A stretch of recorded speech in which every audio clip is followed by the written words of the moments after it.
Say hello to a new friend on an old road. Take a 2-lane trip of memories into mysteries unknown. Come along for the ride. Jim Hinckley's America. Jim Hinckley's America.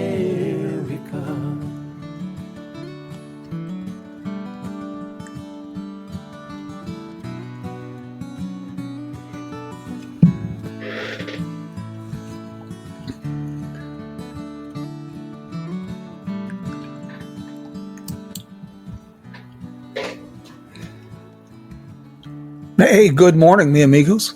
How appropriate for a program like this morning. It's 66 degrees here at the studios of Jim Hinckley's America, within spitting distance of legendary Route 66 in Kingman, Arizona. Been feeling a tad bit like summer the last few days, getting up into the 90s, but we got a cool stretch coming up that's going to be a little unseasonable. We won't complain none. Program today is, we're going to try to get with Bianca out in Albuquerque. We'll see how that goes. But if all else fails, we will be talking road trips. And in either case, well, it's a road trip centered program. So let's see what happens here. Bring you up to snuff on a couple items. My latest book, Route 66 100 Years. I'm really proud of this for a lot of reasons. The book is officially scheduled for release fall 2025, just in time for the Route 66 centennial. But it's available for pre-order now. I just published a blog post yesterday. It's kind of a preview of the book, sneak preview, if you will. And it's also a little bit of an insight about how we put this together. And I'm proud of the book for a couple of reasons. One, it's the first book that I know of that really begins with deep prehistory of Route 66. And we're talking prehistory, like Alexander Hamilton and President John Quincy Adams and Senator Henry Clay. And we get into the manure crisis and bicycle mania, things of that nature. But what I'm really most proud of about this book is it's an anthology. We did this book. I did this book with some very, very good friends of mine that are also passionate road trip enthusiasts, historians, authors. And so I'm really, really proud of this book. We did this with Greg Hassman, Highway Hassman. You might know him. He writes for the Albuquerque Journal, and he's really prolific on his photography and his work with social media. Joe Sonderman, his generous postcard collection, Postcard 66. He's a radio personality out of St. Louis, but he is well known in the Route 66 community, published a number of books, and he's the editor for the Route 66 Association of Missouri magazine. We worked with Reese Martin, with the president of the Oklahoma Route 66 Association, another very talented writer who is also works with he's the manager of the Route 66 program for National Trust for Historic Preservation. Very passionate young man and good writer, photographer. Cheryl Eicher Jett was a contributor. She has written extensively on an array of subjects and focused heavily on the role of women in Route 66 evolution and development. And she's also one of the primary organizers, one of the founders of the annual Route 66 Miles of Possibility Conference in Illinois. It takes place every year. And the other one that gave a different perspective for the book, too, is my good friend, Dries Bessels. Dries is an IT engineer. He's had a kind of a different kind of career. He was a registered nurse for a while and then got into IT. very passionate about Route 66. He worked for U.S. bikers for quite a few years as a tour guide because he's fluent in English and Dutch. And U.S. Bikers was based in the Netherlands. And he's traveled Route 66 more than a dozen times and written a guidebook for the Dutch Route 66 traveler. He's also a founding member of the Dutch Route 66 Association. So having his perspective for the book was greatly appreciated. We've been having, I wasn't sure today, we're supposed to have Bianca from the South Valley Main Street in Albuquerque, New Mexico, but there may be some issues. So I'm hoping you're going to help me fill in this blank space because nobody wants to hear me beat my gums for a half hour, I guarantee you, or an hour. But meanwhile, let's get you up to snuff, like say, on some projects. If you go to the Jim Hinckley's website, check out the latest blog. There is a link there for pre-order of the new book, Route 66, 100 Years. I'd also like to give a shout out to Jim Ross and Shelley Graham, pioneers in the Route 66 Renaissance movement. Their new book about the Route 66 Centennial has just been released. And they were on the program a couple of weeks ago. You might go back to our archives here on Podbean and take a listen. But they're going to be they've been doing a couple small book signings in Oklahoma where they live. But the big kickoff will be at the AAA Route 66 Road Fest, which is the weekend of June 21st and 22nd. If all goes according to plan, well, I should be there. I'll be beating my gums talking about serial killers, unsolved murders along Route 66, things of that nature.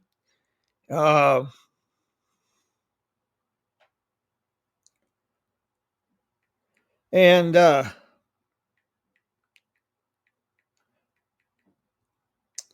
so that'll be in Tulsa, Oklahoma, in weekend of June 21st and June 22nd.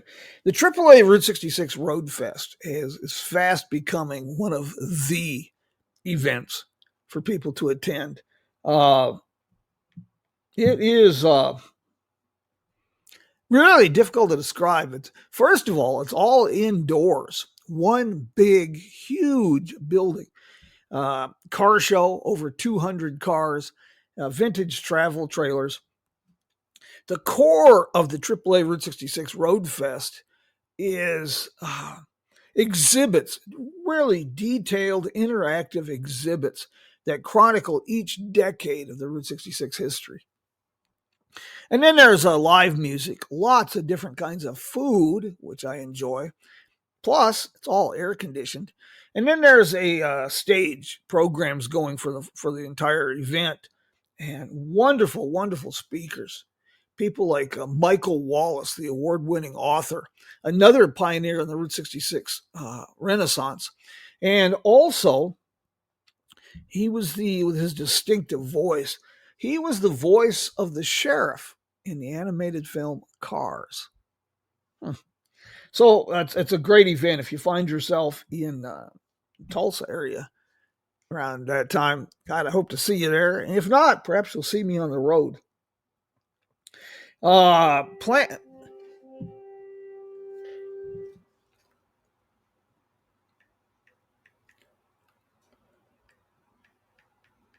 It's going to be quite an event.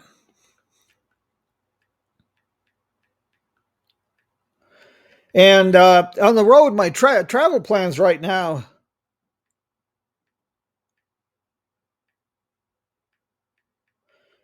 It's my travel plans at this time are going to be a little tight. Not as tight as when I attended the New Mexico Governor's Conference on hospitality and tourism. It is. I'll be probably Albuquerque the first day, Weatherford, Oklahoma the second day, and then a little detour into the Wichita Mountains.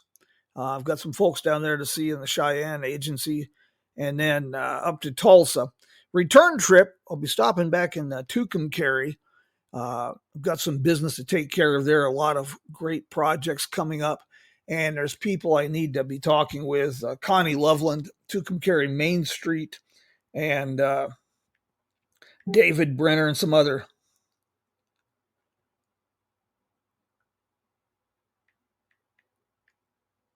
A lot of great things happening in Tucumcari.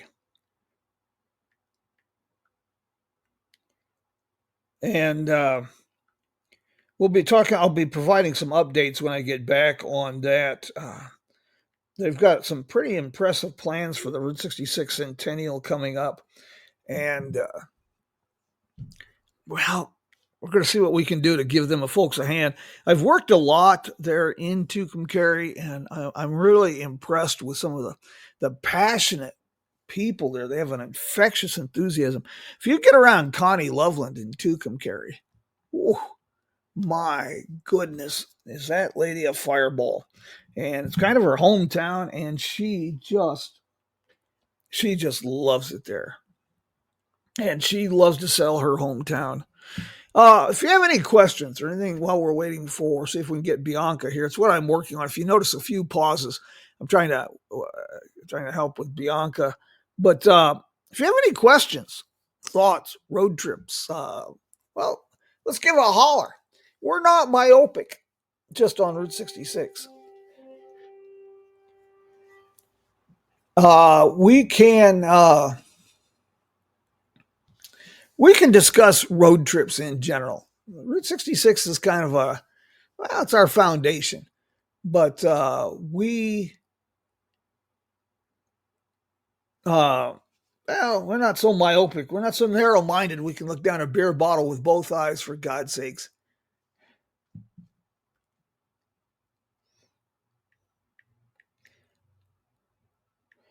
Anyway, let's talk a little bit about Albuquerque.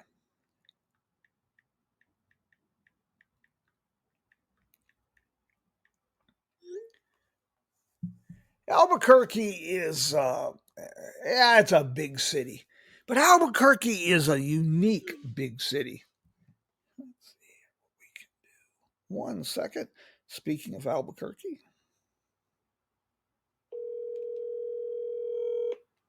we're going to try something different here with Bianca. Hello? Bianca, how are you this morning? I'm good. Sorry, my apologies. Your email, what it was is it got lost in Robin's email, so it didn't pop up for me last night. It's no problem. The idea here is to keep stress to a minimum, and I hope we didn't stress you out too bad. No, not at all. My apologies if I stressed you out. No, I'm used to this. I'm kind of like Gumby. I've learned to be flexible.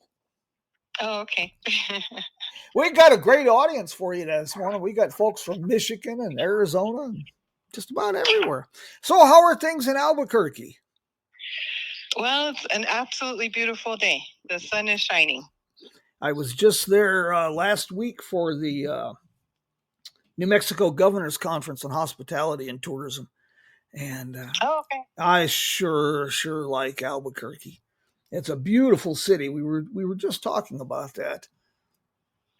Oh yeah, no, it's definitely the skies and the landscaping is absolutely beautiful out here, and the history. Yeah, Albuquerque, I'm not a big city person by nature. I'm only half joking when I tell people that any town with more than 3 stoplights kind of bothers me. But Albuquerque is so unique. It's got such a feel and such a rich, diverse cultural history, and it's got a vibrancy that's just pretty amazing. You're working down in the South Valley. That's south of Central along 2nd Street down that direction. Well, actually, we are in the unincorporated area of Bernalillo County. So we're technically not within the city of Albuquerque limits, but we just call the whole area Albuquerque. And so we are in a more kind of rural, semi-urban, semi-rural area. So we are actually across the river, the Rio Grande, and we are on the most southern part of what is considered Bernalillo County, and then some people call it City of Albuquerque. And so you tend to see a lot more kind of farm life going on there, a little bit more rural living. The parcels of properties are a little bit bigger. It's not as dense as what you see in the inner city of Albuquerque. Getting going south kind of towards Los Lunas down. Exactly. Oh. Yes. And so the South Valley borders Isleta Pueblo. And then you hit the Las Lunas and Belen and Bosque Farms and all those areas. So a lot of farming still goes on in the South Valley, especially anywhere from the northern side of where the South Valley begins to the southern side. And the South Valley is actually, when you think that Isleta Pueblo is right there, there's been people there for hundreds of years whose families are still there.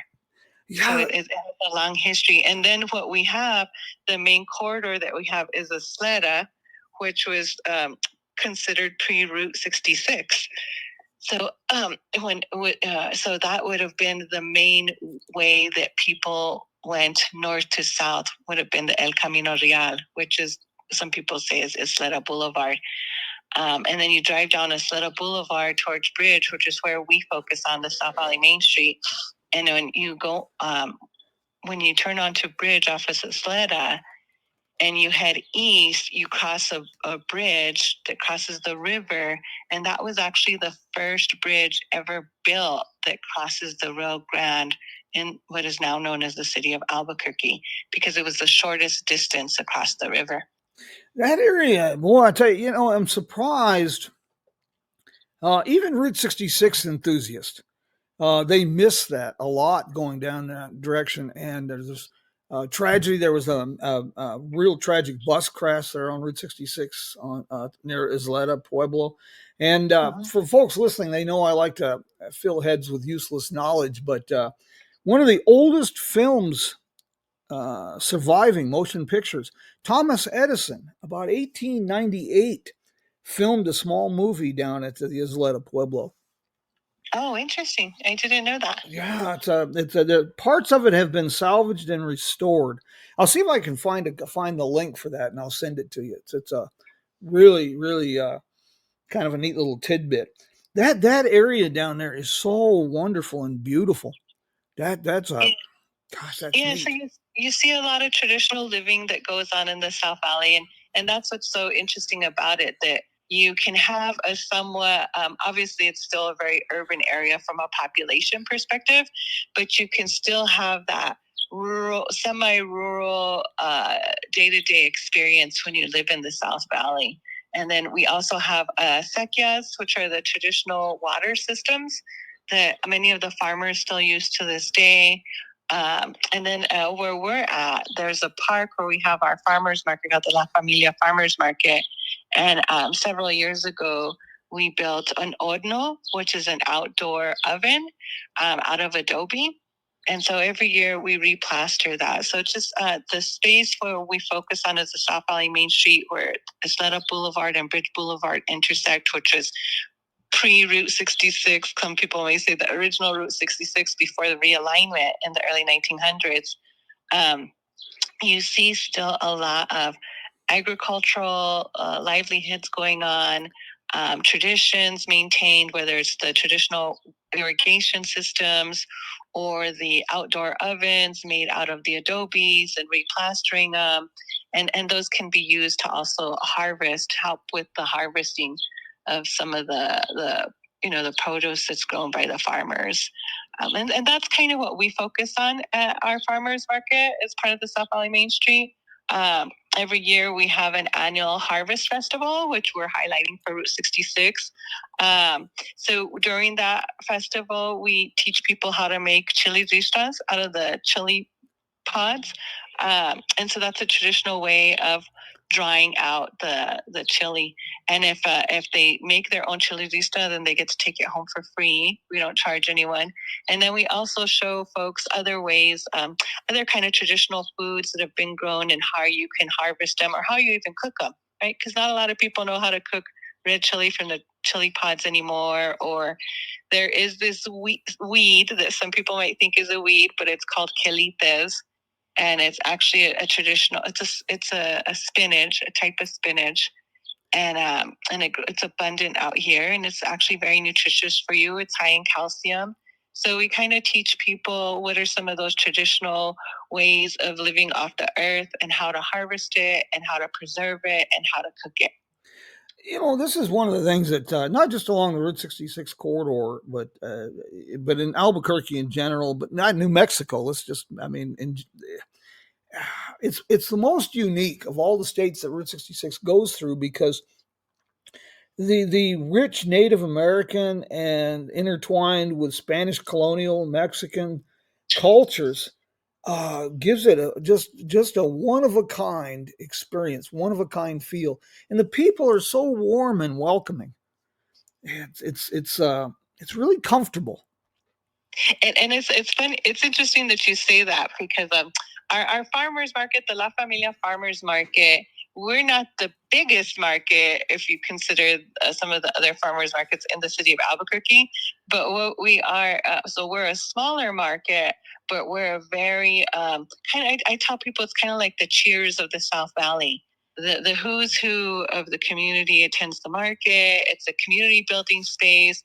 It reminds me, I'm first generation, well, back to Albuquerque, and it reminds me of the fiestas that we have for my paternal and maternal ancestors are from in northern New Mexico, and from a rural village.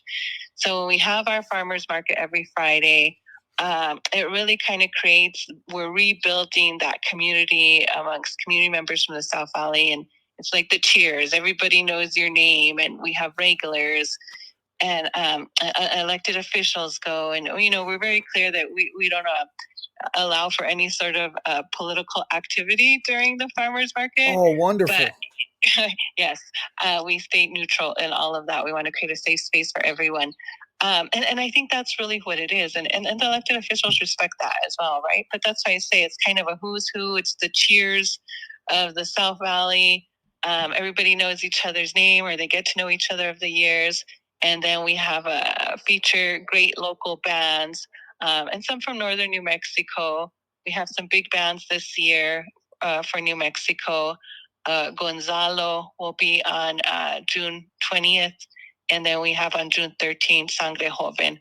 So every Friday we feature a band, and we're open from 5 to 8. But it's really about building community, creating a space where all of us can interact in a positive way, and creating positive spaces for families and youth. We need that. We've gotten so deep into these political weeds that we need an oasis, a place where it's like you said, a neutral zone, where we can just be a community, and where we can interact with a real community. That's refreshing. Is your farmers market held every weekend, and where would that be located? Yeah, so it starts on June 13th, and it's held every Friday from June 13th to October 17th, from 5 p.m. to 8 p.m. And it's located at the Dolores Huerta Gateway Park, which is at where Isleta Boulevard meets Bridge Boulevard. So it's actually this park at the corner. And what's interesting to me, and we do a free summer concert series. So every Friday starting June 13th, there's a band that plays, and people dance. We actually just completed the first phase of construction, and redesigned the park, and we built a stage, we built a dance floor. We added more shade structures for the children's playground area, and then we planted more trees. So in the next 5 to 8 years, there's going to be an amazing shade canopy there.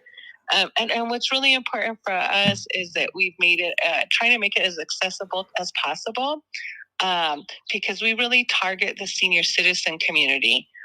So we really are one of the few farmers markets that really has a high population of senior citizens from the community who come out and dance. And then we have performances. So for our opening, we'll actually be having youth dancers, buffalo dancers from Acoma Pueblo on June 13th. So they'll be blessing the opening.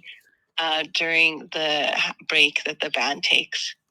I want to encourage people too that if you do visit this area, be respectful of the culture and the people, especially if you visit the pueblos. It's not because it's not it's not a zoo. I mean, this is people's lives, their homes, and it may seem exotic and whatnot, but it's their home. So be respectful. Yeah, and I really appreciate that. I think with any time that you travel, it's always important to be respectful of the different communities and neighborhoods that you enter, and think about how you enter those communities, not only across the United States and across the world, right? Yes. And like I said, it's really just a space where we come together and celebrate, create opportunities for the farmers to sell their produce. Create opportunities for arts and crafts vendors to sell their artwork. We have a lot of senior citizens who sell a lot of their stuff that they sew or that they paint. We have some food trucks from the community that come out and sell. And then we also, like I said, we also have the Harvest Festival. We also actually do a back to school event, which we're real proud of. We work with the county, Bernalillo County, and we distribute over 850 backpacks filled with school supplies. We believe that children having the tools for education is really important. And it's a win-win situation because we also distribute coupons to all the youth, and they get to use their coupons at any of the farmer vendors, the arts and crafts vendors, or the food trucks. And what I do want to say too, why how we contribute to the Route 66 when you think about the auto industry, I would argue, although it'd be interesting to see the debate on this, most of the lowrider culture or car culture is rooted in the South Valley. Now that's another element. Something I try to encourage people that if you really want to experience Route 66, Albuquerque is find a base camp, someplace you can set up and make a loop drive down the pre-1937 alignment that we're talking about this morning, and then that'll take you back up to I-40 near the casino and the Rio Parco Bridge. Come back along the alignment, stop in and see Vicky Ashcraft at the Enchanted Trails Trading Post at the top of 9 Mile Hill. And yes. And you can make a great loop drive out of this, but the South Loop, the old pre-37 alignment, that is really what Route 66 was. Farmers markets, small communities. And I should have done a little more research, but if I remember right, the Pueblo there at San Augustine, Isleta Pueblo, I think that dates back to like 1610, 1612. Yeah, I don't know the exact dates either, so I wouldn't want to get, but yeah, I definitely, and I think that's a really good point. I think that when you drive that route, you really kind of see another side of New Mexico and the United States in general when you drive those kind of pre 1932 realignment, right? Or at least for us where we're at. And then, and it makes sense too when you think about a lot of the people who own the lowriders or who own the classic cars. As I said earlier, a lot of them live in the South Valley. And then when there's events in the city of Albuquerque, they drive their vehicles into the city of Albuquerque. So growing up, driving down Isleta Boulevard when my cousins would go cruising they would drive down Isleta Boulevard to get to Central, which is where the modern Route 66 is, right? So that kind of car culture was always a part of our experience. And kind of going back a little bit, so what's interesting too, when you were talking about Isleta earlier, is so within the South Valley Main Street, which is in Bernalillo County, or border city of Albuquerque, but we call it Albuquerque, at where the Dolores Huerta Gateway Park is, where we have the La Familia Growers Market, there used to be a theater there, and it was called the Isleta Theater. Unfortunately, that was knocked down several decades ago. But yeah, that area where we're at, what we're doing, for many years it was disinvested, where Isleta met Bridge Boulevard. And so what our goal is the South Valley Main Street is to revitalize the area, work with local and state government to reinvest in the area, which you can see we just completed phase 2 of construction on Bridge Boulevard. So, new infrastructure underneath, new streetscape and new landscape, and with the whole goal of revitalizing an area that was once an important gathering space and economic activity area. And so when you think of, there used to be the Isleta Theater there, then it was knocked down, and then it was empty for a little bit, and then it was McDonald's for a little bit, and then eventually the family who owned it sold it to Bernalillo County, and through a community process, they built a park in around 2010, 2011. And then in 2016, the park was named after Dolores Huerta. And then that's the same year we also started the La Familia Farmers Market. So you can see how as a community, we've come together to revitalize an area that once played an important role from an economic activity and social gathering place. The key to developing tourism as a component of economic development is building a sense of community. That's the cornerstone, and it sounds like what you have is a very, very strong sense of community in the area. We're building it. What I tell people, some people ask me, well, how do you do what you do over there at the South Valley Main Street? And what's the most important thing? And I tell people, I think building trust is the most important thing, and consistency. I've been at the South Valley Main Street for 9 years, and I myself, as being a New Mexican, I understand trust building. I'm hesitant when strangers walk up to me as a business owner or as a property owner or someone who's historically from New Mexico. I'm always distrustful of what the intent is. And so understanding that, I understand that consistency and trust building is one of the most important things that we can do. So when we work with business owners and commercial property owners within the South Valley Main Street District, that was one of our first goals, was to build trust and let them see that we weren't just going to parachute in and parachute out, that we were from the community and that we were committed to the community. And we've worked hand in hand with small businesses and commercial property owners to help rehabilitate some of their buildings, some of their infrastructure, and that we're looking at parcels that need redevelopment, and those property owners are coming to us to ask us for help to redevelop their properties.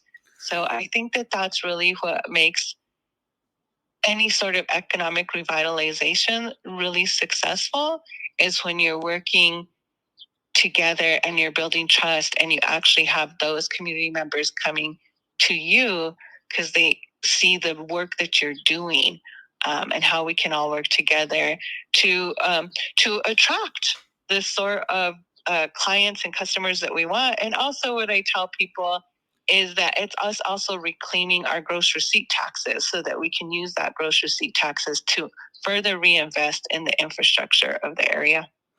That's crucial, overcoming apathy. And a lot of small communities, especially rural communities, they've suffered for years with people breezing in, making great promises.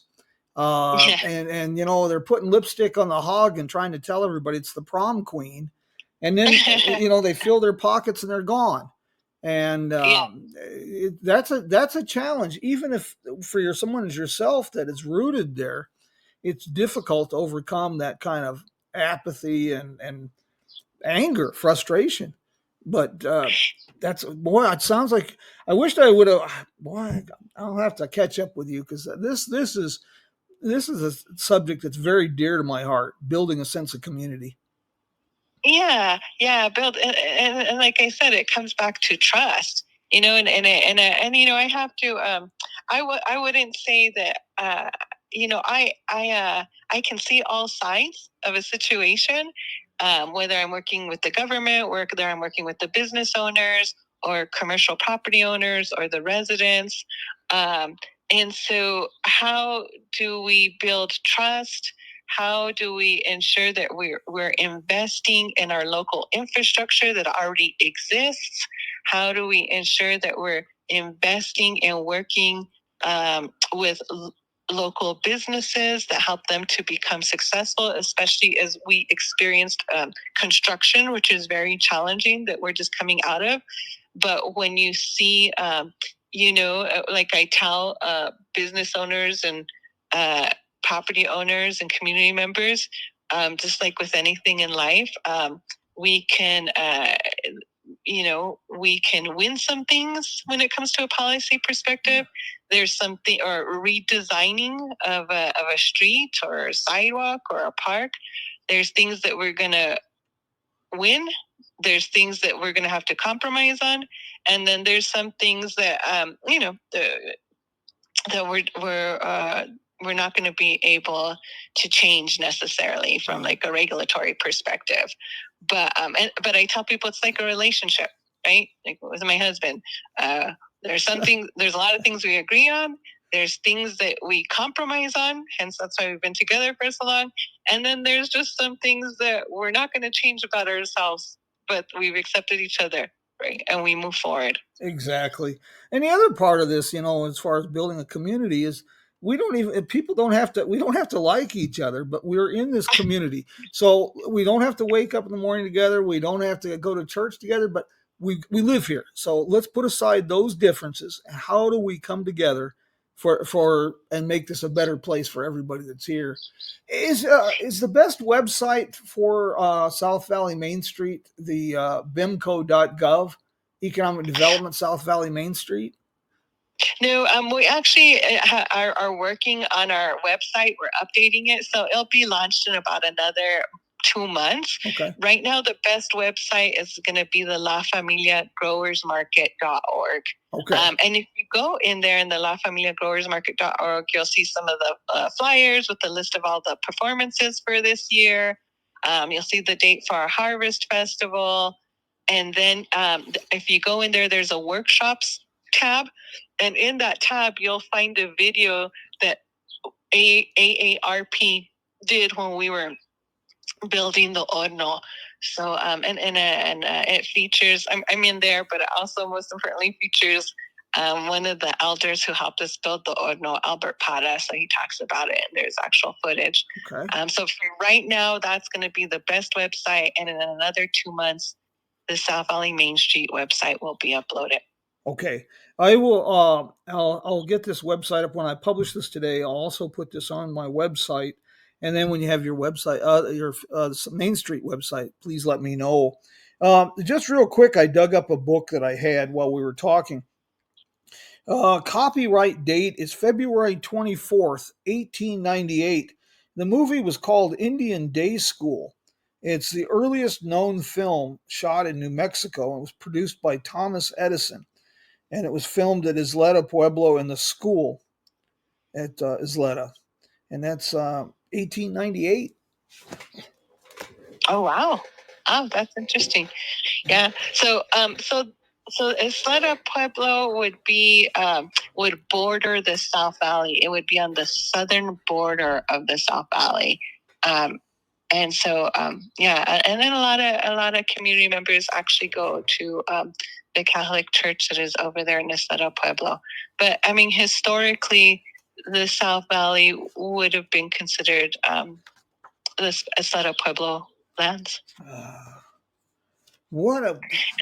And then you had the Mexicano people who are also of indigeneity as well, who migrated to this part of. I mean, but when you think about it, really, people in this part of the world, and probably in all parts of the world, obviously, we're constantly migrating. Yeah. Right. And that's reflected even in some of the old kind of historic sites, even in Santa Fe, or where they've found necklaces that have seashells on them. So it tells you that as a people, we've been migrating these lands and living off these lands for hundreds of years, and then you see the evolution of economic activity, economic development, where there was, I always tell people, at one moment in time, one of the most important economic activities that was going on in the South Valley were sheep, right? it was an important place for the growing of sheep and the trimming of their hair. And it was also a contributor to gross receipt taxes. So there was, which contributed to the economy of the state of New Mexico, as well as to what we now know as the city of Albuquerque. Yeah, it's I'm just really passionate about New Mexico. I lived southern New Mexico, Silver City area, for quite a few years, but I've worked a lot around Grants and Gallup, and it's just a wonderful place. But where you're at in the South Valley, you survived, so to speak. You haven't been engulfed by the urban sprawl that so many places like going north towards Rio Rancho and up in that direction. It's it's definitely a different. It's a different experience. It's almost, if I know, when I sit at my parents' house, I almost don't even feel like I'm in a city because they live in the South Valley. And so it's definitely, and sometimes we don't have the most positive reputation, but that's actually kind of a misperception of that area. And the data will show you that. But what I do tell people is that there's a lot of pride in the South Valley. There's a lot in the community, in the people. There's a South Valley Pride Day, where pride meaning that we as a community come together and we're proud of the community, and thousands of people come out for that. So we're really just a place where we maintain our traditions as much as we can. We celebrate the history and the culture of the area, and we try to maintain a semi-rural, semi-urban living environment, which I think actually creates a better quality of life. And now we're working with local government and state government to reinvest in existing infrastructure so that we can reclaim the economic activity that existed on Bridge and Isleta. And we are well known for our Mexican food. When you think of El Paisa, which sells tacos and is very popular. And then we also have Los Forasteros. So we've become pretty popular, that area, for the Mexican food that we sell. The Mexican food, for people who aren't familiar with this, there's Mexican food and there's New Mexico Mexican food, and Yes. they're totally different. And the New Mexico Mexican food, I know I sound like I work for the state tourism office but the food is extraordinary. If I lived there, yes, I'd probably weigh 300 pounds. Yeah, no, I mean, and you're correct, because sometimes people from friends or work colleagues will come from Texas, and they're because Texan, like, Mexican food is very different, yeah, right? Even from Mexican food here and New Mexican food here in New Mexico.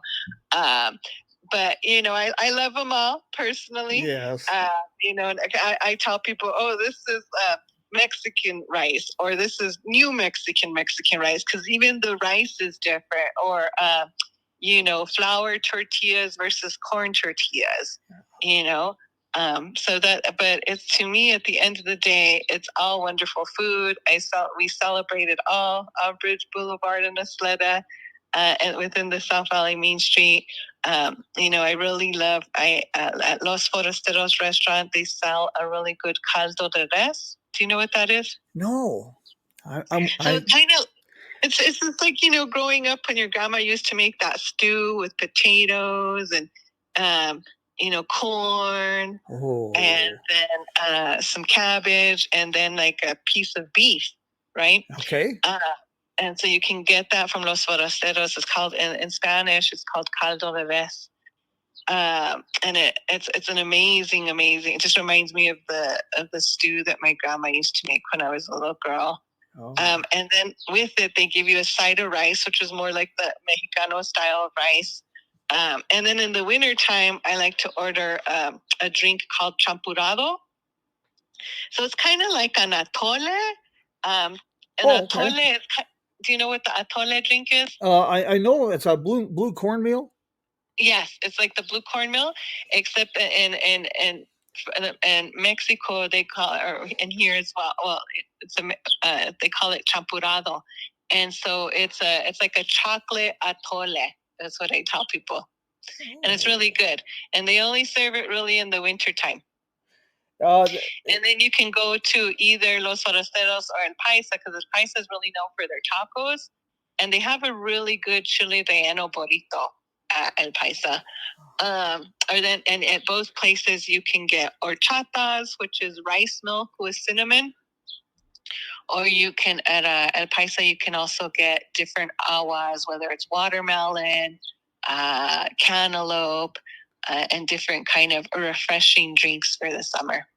Oh, you are making me so hungry. Oh my gosh. I'm making myself hungry. Sorry. This is, another reason I want to encourage people. We're not. We mentioned before you joined us. I'm not. Route 66 is a big part of what we do here at Jim Hinckley's America, but it's not everything, and we're not so narrow-minded we can look down a beer bottle with both eyes. We're a little broader than that, and but what you've got here, next year is the 250th anniversary of the United States. And Route 66 was dubbed the Main Street of America. And I can't think of a better place to celebrate the 250th anniversary of the United States than on the Main Street of America, Route 66. And what you have there in the South Valley is perfect because it shows that, yes, it's the 250th anniversary of the United States, but our history as Americans, it didn't just start in 1776. It started long before that. And this is an important part of the American story and our culture. And I'm glad you're working to keep this alive. Yeah, and I appreciate you saying that. And I think what's really important about the South Valley, and what a lot of people don't realize either, is that we are very diverse. Like you said earlier, when we say diverse, I don't just mean Mexicano, Latino, Chicano, Anglo, or Native American or Native Indigenous, but also our African American community members, because there is an old Black community within the South Valley, especially within our district, and whether it's from South Broadway or Riverside. And so so it is a very diverse area, rich in different cultures, and yes, has people have been migrating and participating in economic activity with tourism has existed in this part of the United States for hundreds of years. Well, you mentioned, and it's been a main path was through El Camino Real, was the path where everybody would travel on their horses or their wagons, and then when cars came about, and even past the realignment, we continue to interact with each other, share food with each other, celebrate with each other. And now we're coming together as business owners, commercial property owners, residents, to reinvest in our community and to build community. Yeah, just people, to give another example of how unique and special this section of Route 66 is, through New Mexico. And I think one reason that New Mexico is well deserving of the Land of Enchantment moniker. You mentioned Acoma, the Buffalo Dancers. That's just off Route 66. And to the best of my knowledge, that's one of the oldest continuously inhabited villages in the United States. It's like, what, 800 years?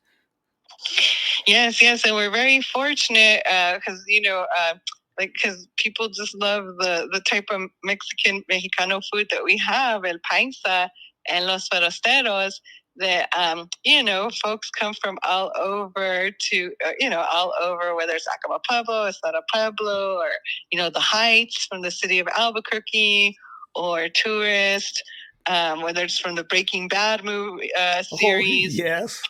They come to El Paisa and Los Baraceros to eat. And it's through those relationships that people feel a special commitment to the South Valley.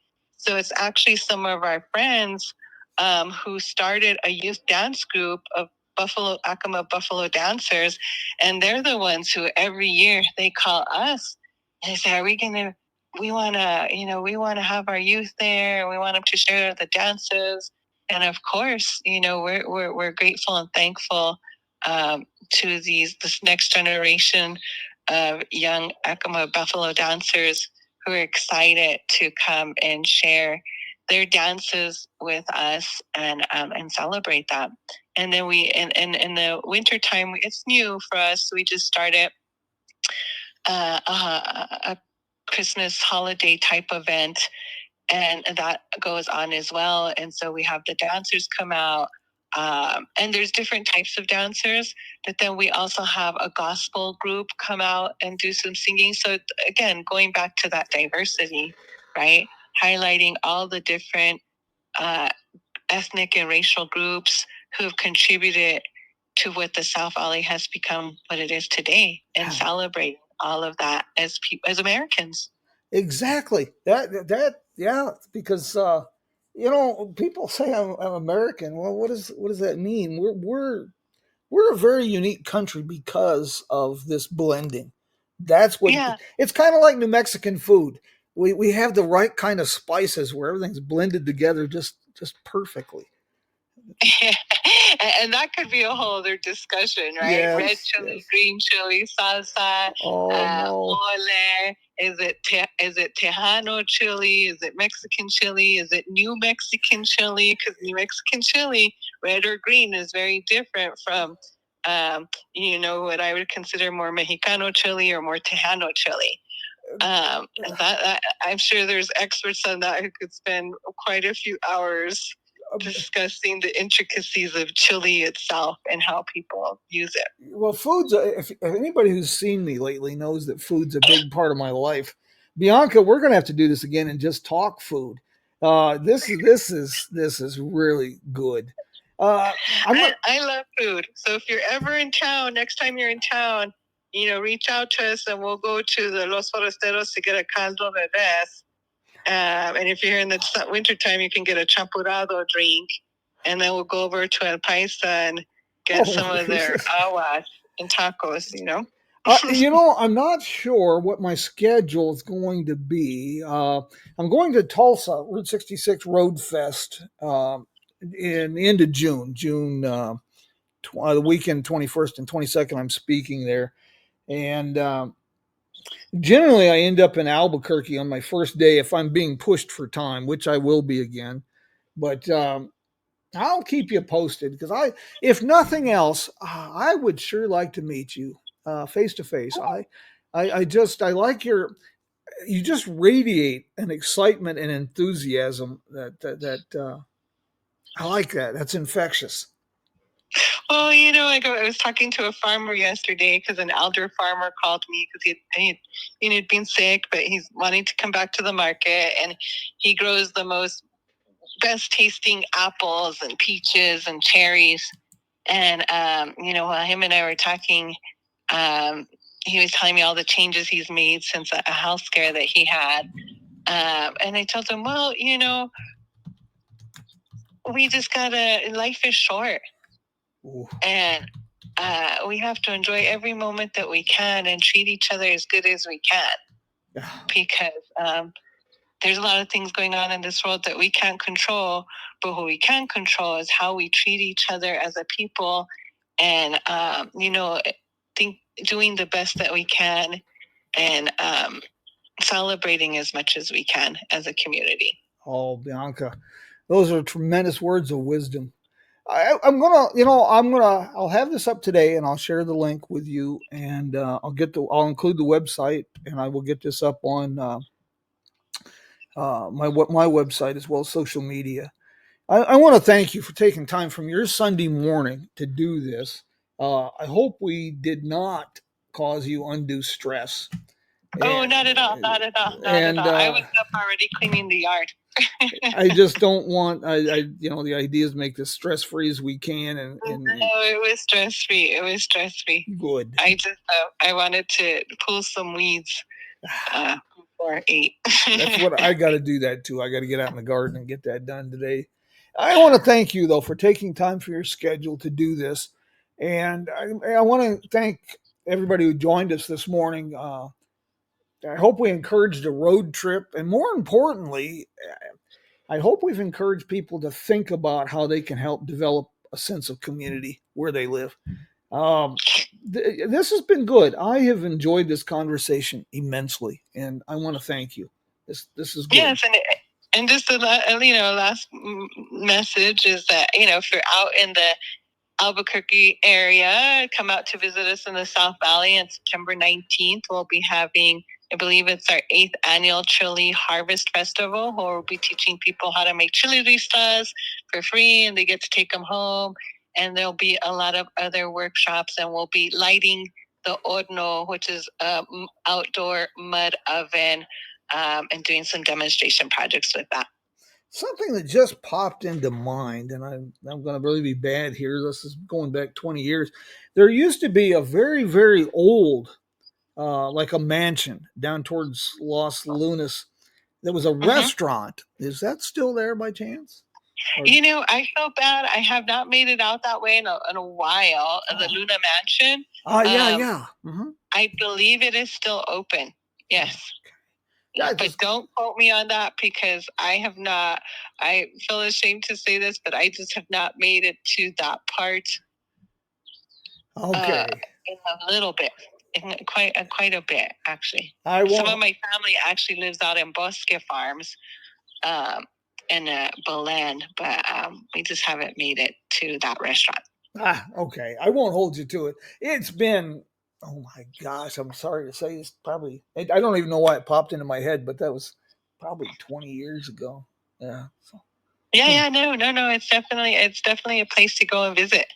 And and actually too, just an FYI, I think another beautiful. I know it's not necessarily on Route 66, but another beautiful, fun place to visit is Cimarron, and then go from Cimarron and go through the national forest to Angel Fire and Eagle's Nest.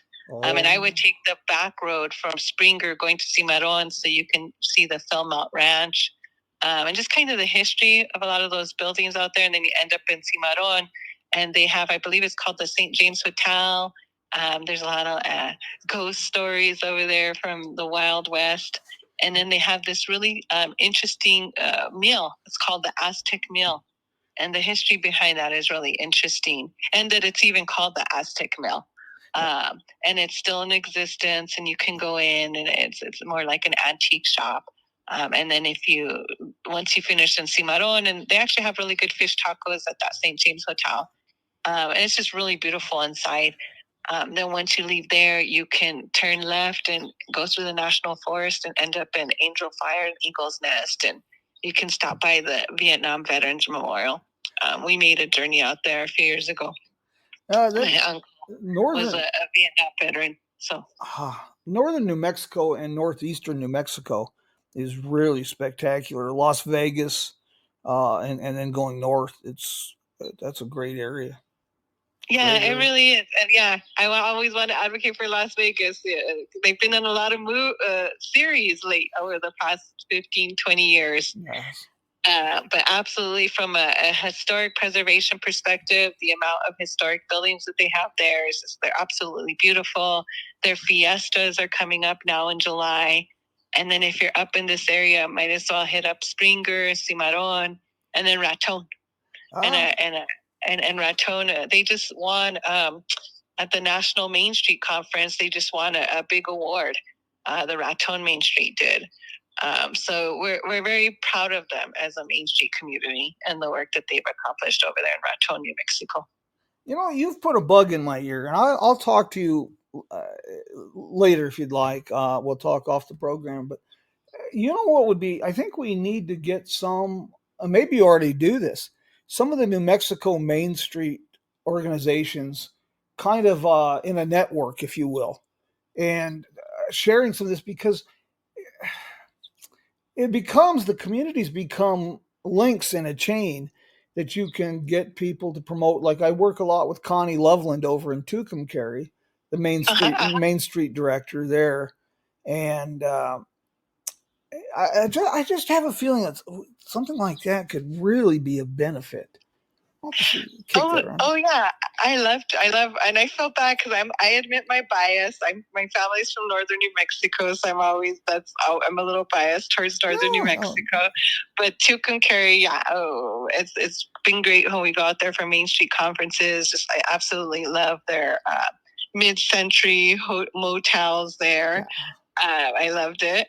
So yeah, definitely we connect and and I know there's only a focus. I guess I was highlighting some of the northern New Mexico main streets because they're not along Route 66. Oh, that's okay. They're along other important trade routes, and that's the word I was trying to think of earlier, trade routes, and have played an important part in the history of New Mexico, from Las Vegas to where my family is from, Wagamound, which at one point in history was a very, it's plains area, so an important ranching country.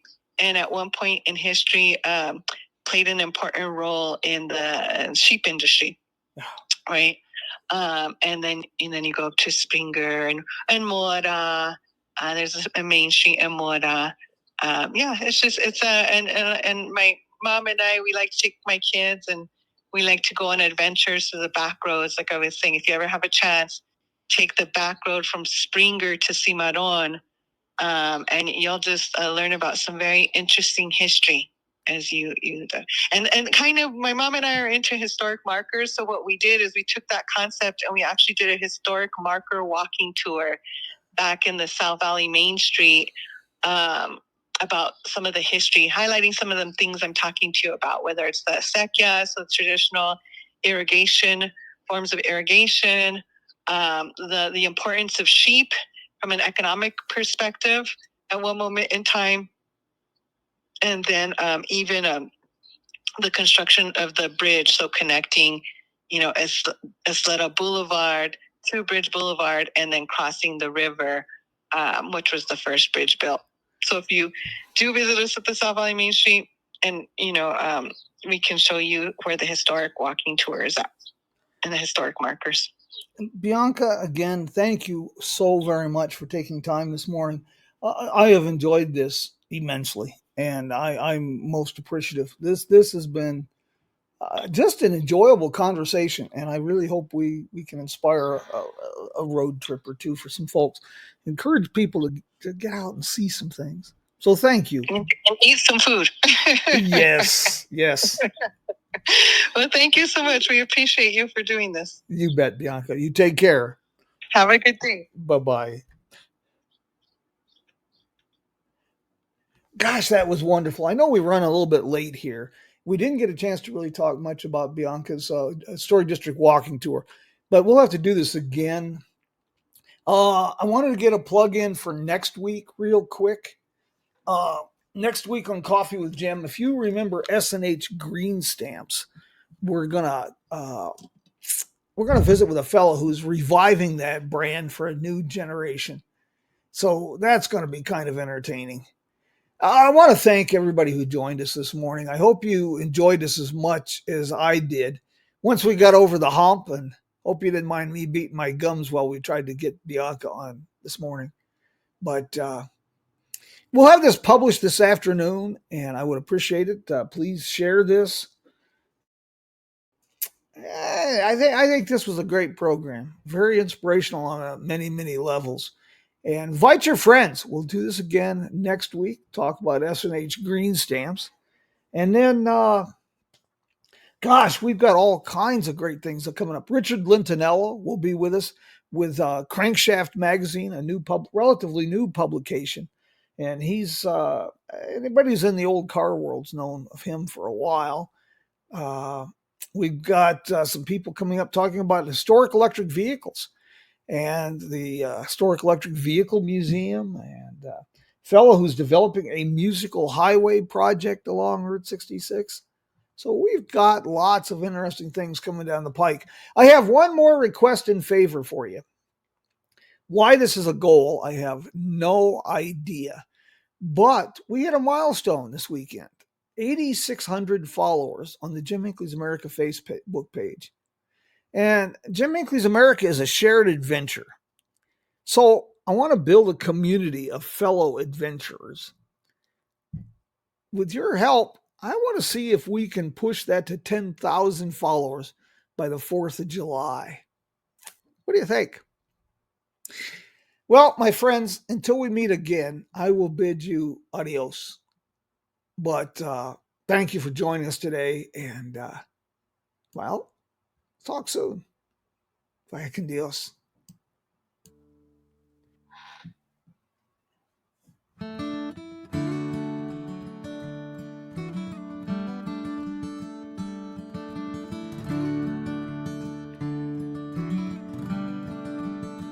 Say hello to a new friend on an old road. Take a 2-lane trip of memories into mysteries unknown. Come along for the ride. Jim Hinckley's America.